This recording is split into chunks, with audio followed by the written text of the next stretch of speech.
It's Erin Anderson with the Erin Anderson Betrayal Trauma Coaching. I am super excited that you have tuned in today. Let's get talking about how to heal from betrayal trauma.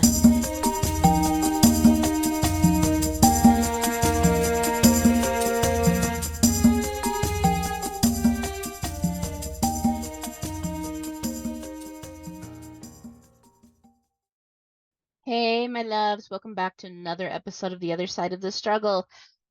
It's our second to last episode. I'm kind of sad about this, you guys, because I really have loved doing The Other Side of the Struggle for a long time, helping women heal from betrayal trauma, and giving you guys some tips and advice about how to set boundaries, how to recognize a narcissist, and basically how to deal with what it is you're dealing with, right?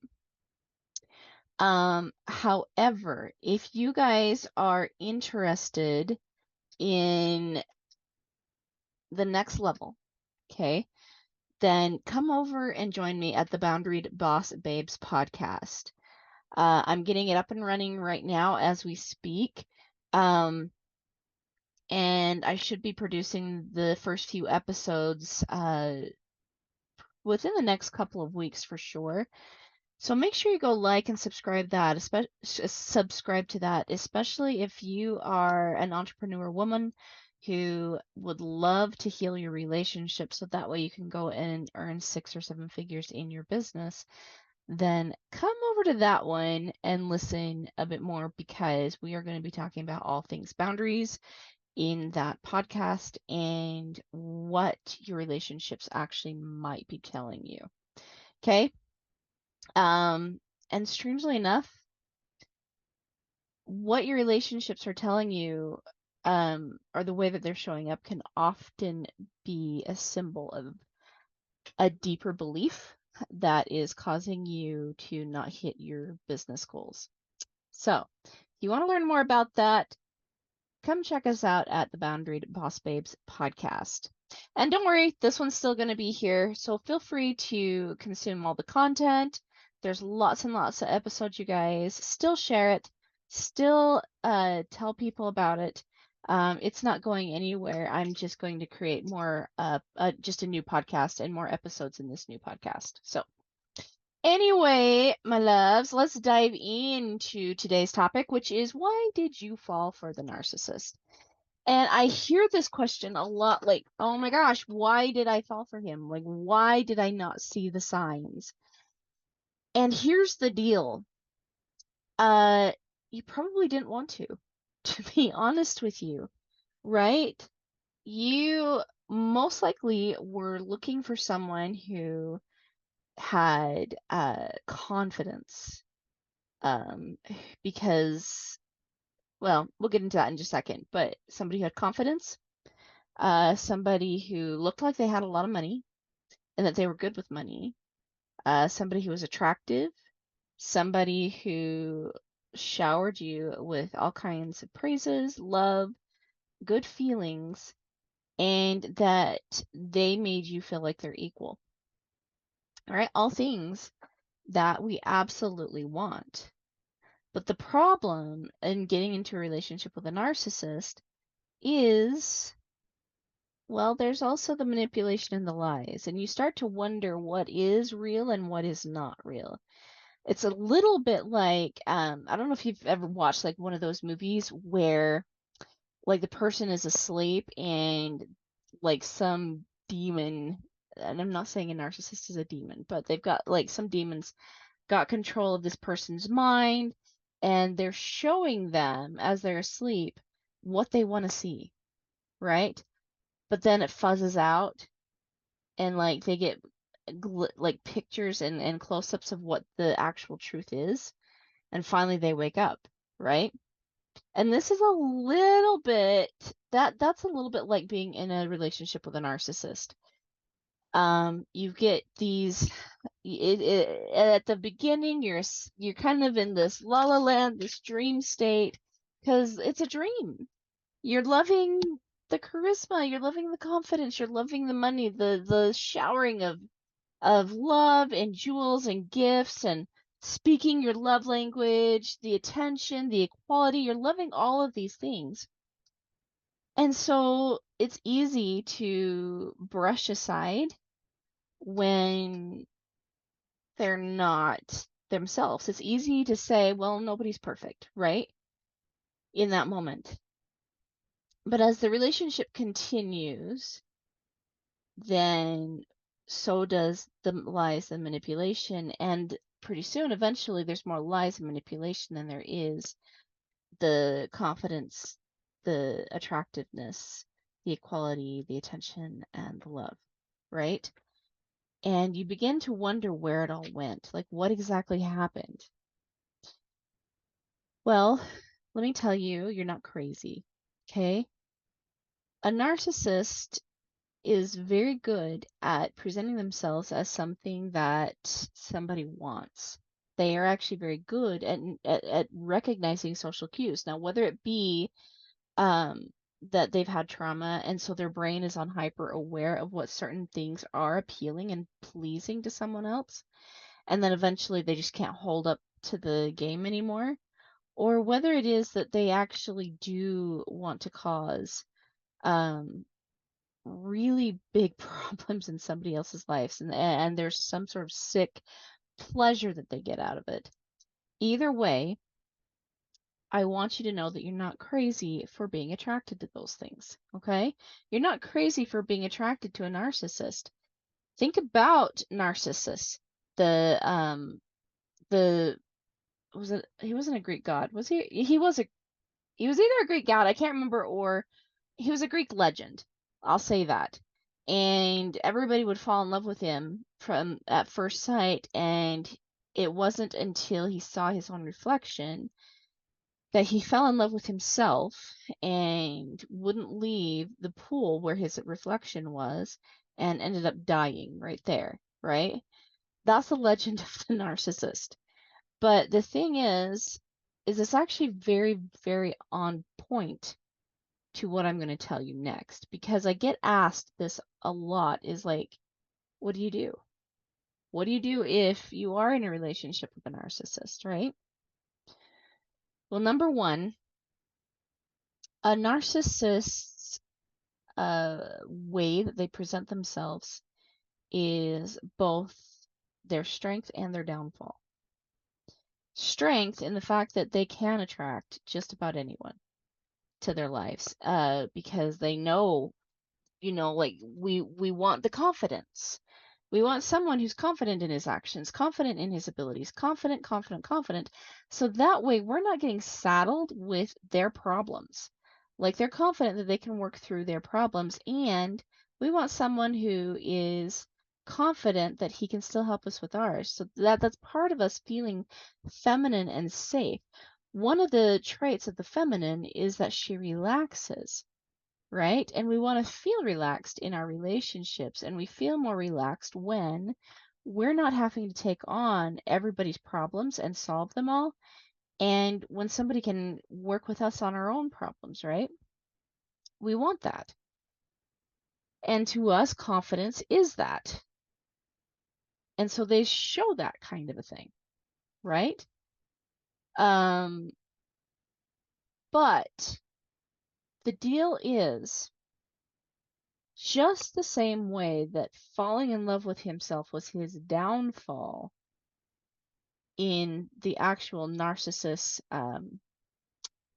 Greek legend, it is the same for any narcissist. It is their unwillingness to believe that there's anything else better, or their unwillingness to believe the truth, I should say, that causes them to die by that pool, because they won't leave it. They refuse to leave it, right? And this is why boundaries are so important when dealing with a narcissist, is because someone who is not narcissistic, number one, they're willing to listen to feedback. They recognize it as simply feedback. And so a truly confident person will sit there and listen, and they'll filter it and say, is this something that I really do need to understand, something I really do need to listen to? Is this important to the relationship? Is it important to the person that I love? Like they filter things like that. Is this something I can improve upon? They do ask themselves that question. Somebody who's doing that is not a narcissist. But a narcissist wants everything to be your fault, right? And so when you start putting boundaries in place and you don't allow everything to be your fault, right? You allow them their own consequences of their actions and beliefs. Well, that's what a boundary does, and they don't like it, right? It's a lot like trying to pull them away from the pool. Nope, nope, nope, nope, not gonna have it. Okay? The other thing is self-care. You need to care for yourself and go for your goals with a narcissist. They don't like that. Again, because somebody who goes for their goals, who takes care of themselves and makes themselves a priority, is also someone who's less willing to believe that something is wrong with them. Okay? That they're always the problem. That they're always the one that needs to fix it. They're always the one that needs to change. They're always, right? It's not true. It's not always you. Sometimes it is them. Okay? And oftentimes, actually, if you're dealing with a narcissist, most of the time, it is them. Because you're going to be more in a self-preservation mode, right? Doing self-care helps get you out of that self-preservation mode and into a I trust me mode, because self-care is the very definition of having your own back, right? Now, self-care, I love getting into, bubble baths and reading a good book and making sure that I take time with myself to relax. That is absolutely self-care, but there's other aspects of self-care too, like being self-dependent, right? Self-sufficient, making sure that you're taking care of your breakfast, making sure that you're taking care of your nutritional needs, your sleep needs, like making sure that you're taking care of you. That is what self-care is. So that way, you can take care of your kids and other people that really do matter and want to work with you in your life. Make a plan is another thing that I want to really stress with you today. If you are in a relationship with someone who is narcissistic, then you need to make a plan of what it is you need to do. And so what I really suggest doing is writing down all of the different action plans you can take, right? So you might decide on, okay, well, I could take this action, but this is what will happen if I take this action. This is how I'll feel. This is, and you really, really want to analyze that action. Write down another one. Write down another one. Like write down all of the action steps you could possibly take in your situation, whether it be to leave, to stay, to set boundaries. What are those boundaries going to look like? Et cetera, et cetera, et cetera, right? What is the plan? And then you go ahead and you choose the one that best works for you. So for example, I had a client that was really struggling with her narcissistic husband and how he wouldn't take any responsibility at all for any of the relationship. It had to be all her, all on her, right? He'd blame her. He would tell her that it's all her fault. Like it's the same thing in blaming, right? But and he'd belittle her. He'd mentally manipulate her and often lie to her, right? And she didn't know what to believe anymore. So she decided to make these plans, and one of the plans she made was, I'm going to tell him what it is that I want from him, like specifically, in a like 4-step thing, like 4 things that are easy that I really, really want from him, and see how he responds. If he responds favorably, then we'll give that like a 2-week streak, and then I might add a couple more, right? Or even a month streak, and I might add a couple more. But if he continues to blame me and he continues to tell me that I'm the problem and that he won't take any responsibility whatsoever for his share in the relationship, then I'm going to pursue a separation. And I'm going to move out and I'm going to start taking care of myself, right? And so those are that's what she decided to do. And it did end up that she went for a separation, right? And eventually a divorce from her spouse. But she's happily married now to someone else who does cherish her, who does value her mind, and who is her champion, right? And so she had to take a look at like what all of her options are and how she was going to do and follow through with those options.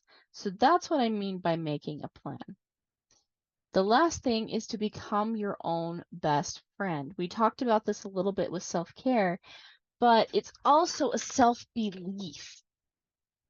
Oftentimes, a narcissist can find like a little crack in our confidence where we don't believe in ourselves as much.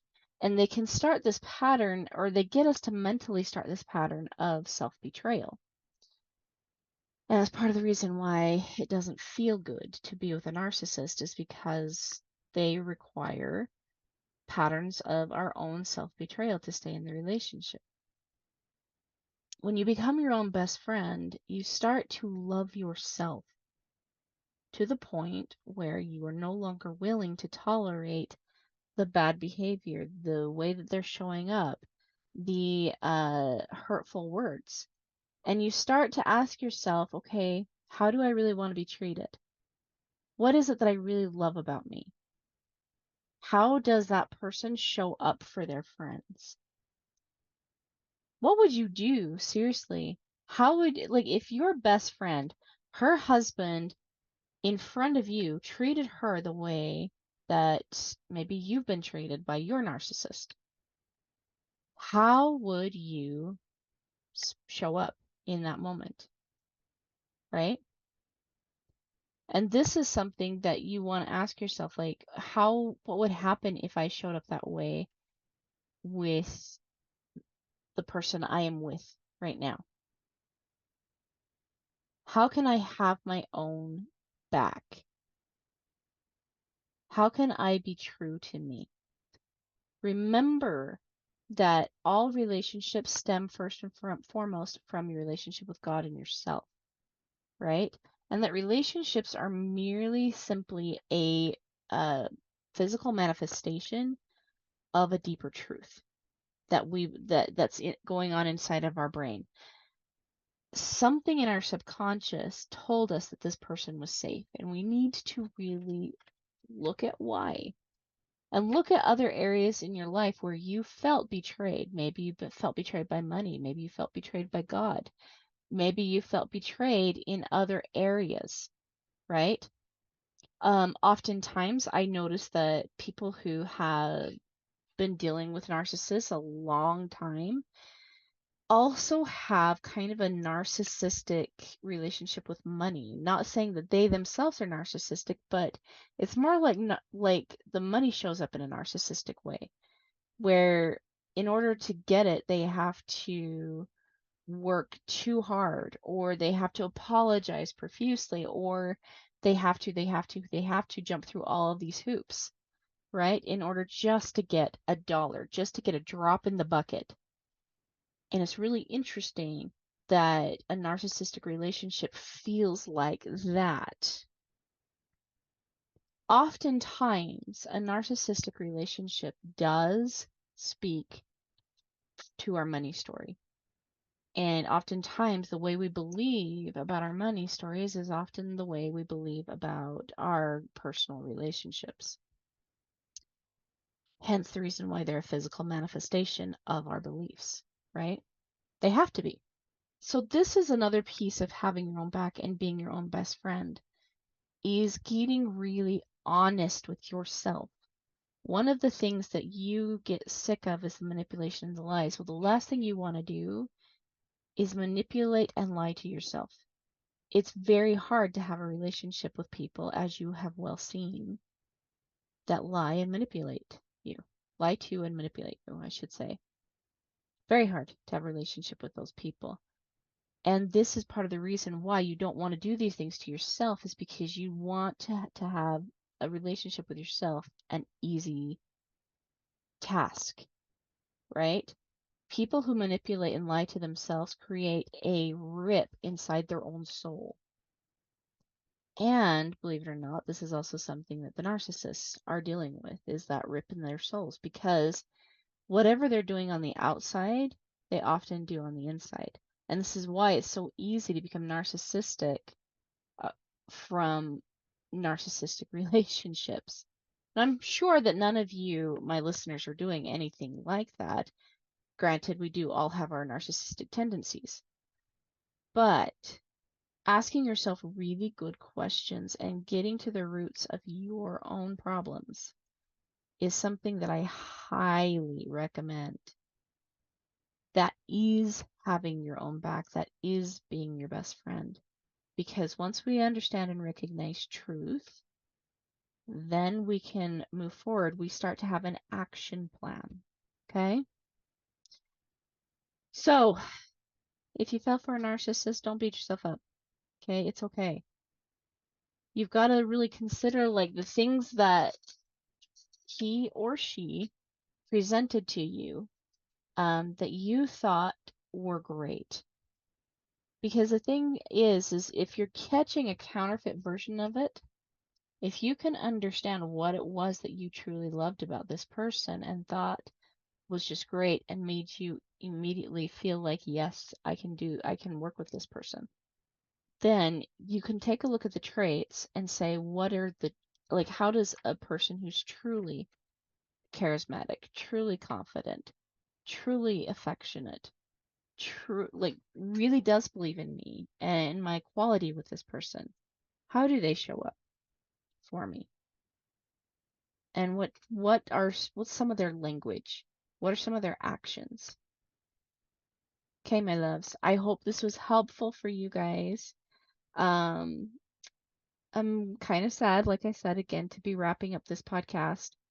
But again, let me tell you to come over to the Boundary Boss Babes podcast if you are looking to start creating more money for yourself. And I'll tell you, one of the reasons why I am switching to this is because I'm very passionate about helping women create their own money, as well as healing their relationships in their lives. And I've often found that when we do heal our relationships, especially the relationships we have with ourselves, money tends to kind of follow those things.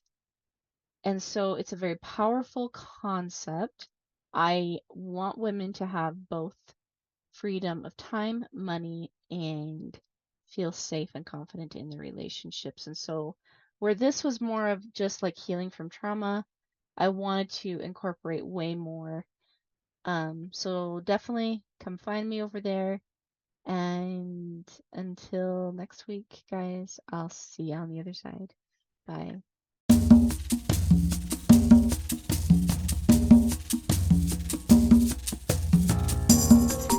Hey guys, thanks so much for hanging out with me today and listening in on this podcasting episode. Don't forget to tune in next week. It's gonna be awesome.